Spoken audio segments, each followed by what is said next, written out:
So many times we think we were right, but we have to realize that maybe we're not right. Maybe we're not.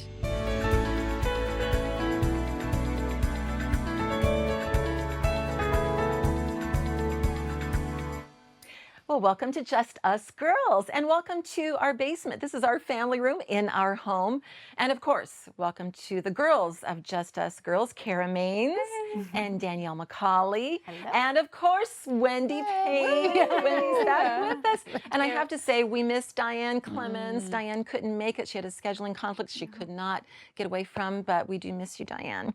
But Wendy, yes, we're so happy you're here. Thank you. And just to recap, you have been a pastor for many, many years. Yes. You're a wife, you're a mom, you're an Oma. Yes, I am. I hope I look that good when I'm at Exactly. Thank you. Exactly. Thank you. So, but you're kind of giving us a pastor's voice here in Just Us Girls. I'm thrilled to be here. And we are Thank you for having thrilled me. that you're with us. But in this particular episode of Just Us Girls, we're kind of talking from our hearts. And I know that Danielle, you're kind of leading the charge on this one. Yeah. Okay. Let's start with a story. You guys ready for a quick little Yes, story? absolutely. Okay, so right before this was about 15 years ago, just as I'm about to give birth to Keaton, our first baby, a week out from that, I realized, oh no, we need a good camera. Like, we're going to be taking a lot of pictures. So I said to Dan, go out, find a good camera. We need a good camera. And he's, okay, on it.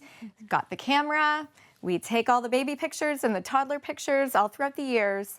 And then just a few years ago, we were having a garage sale, and I thought, you know what?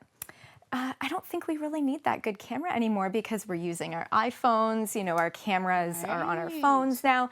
I think I'd rather have the money. So I thought, you know what?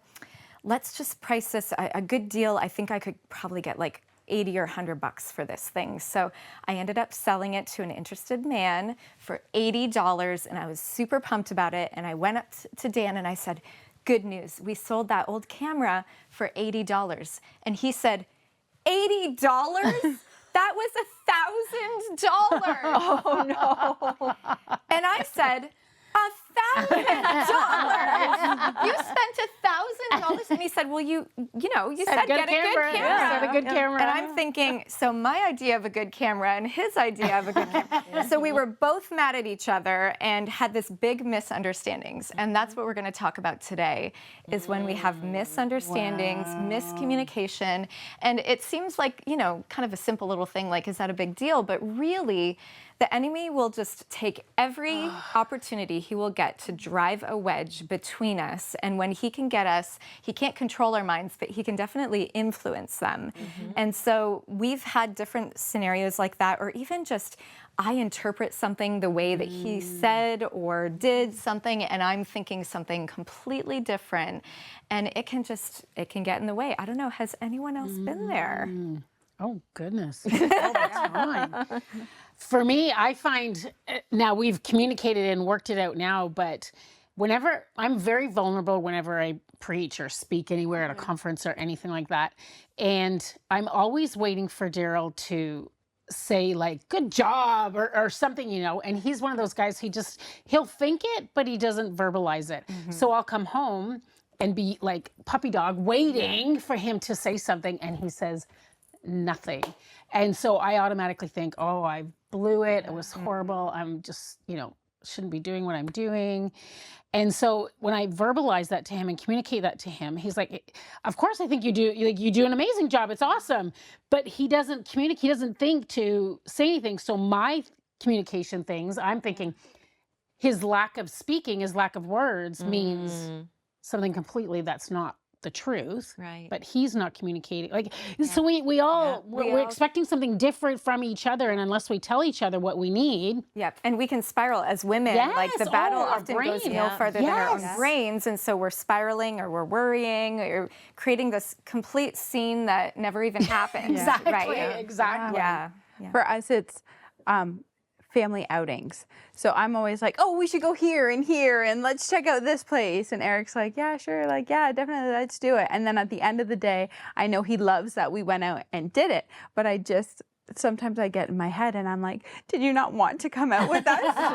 Is this not fun for you? And he's like, no, I love it. And it's just funny, the things that we put importance on might be different for me than it is Eric. And that doesn't mean that they're both not important. It's just we both have different mindsets about it or different perceptions. So I may be hurt in an area and then we have a conversation and it doesn't affect Eric. But to me, it's like I'm holding on to his last word because of the perception that I'm looking through. It may not be a healthy one. And so I think understanding that you both may look at the same situation and perceive it totally different. And now you're having this conversation of, okay, well, we need to now get back on the same page. You know what, I think as women, I don't know if I can speak generally for women generally, but maybe I am too, but we tend to overthink things. I don't know if you're like me. I tend to overthink things. Yes. So I see something or I hear something or we go through something and then all of a sudden I'm thinking in my mind, okay, I'm not sure if I like that, how that panned out. And then I make assumptions about him and think, okay, what was he really thinking? Why did he say that? Yes. You know?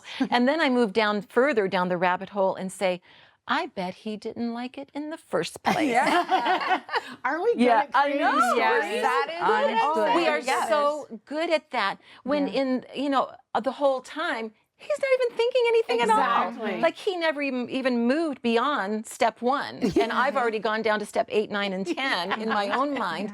But isn't that the way we are? And, I think you were talking about wedges, like the enemy uses wedges in our relationship.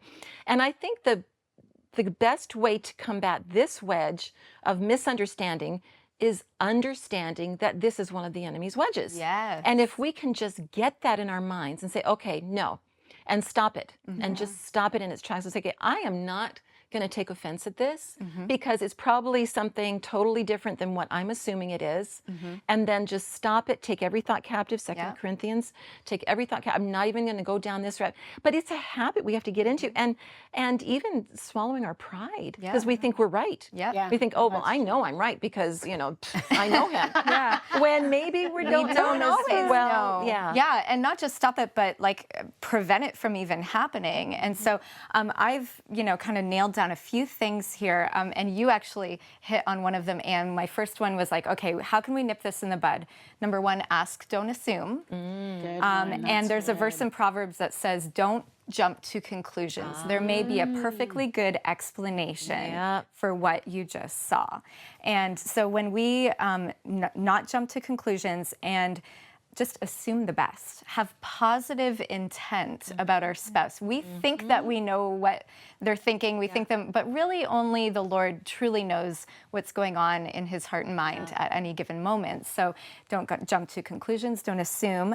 The other one I thought of was just have daily or weekly and even yearly check-ins, depending on what it is. Just make sure you're on the same page and be specific. Like if I had have said to Dan, okay, this is what a good camera is. If he said to me, what is your idea of a good camera? Like get specific so that we can make sure that we're on the same page. And then lastly, be quick to forgive.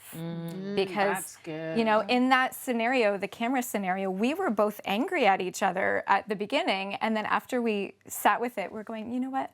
I can see how that totally happened, and it wasn't your fault, it wasn't my fault, or maybe it was a little bit each of our faults, but we just need to move on. It is what it is, and God bless that man with the $80,000 camera.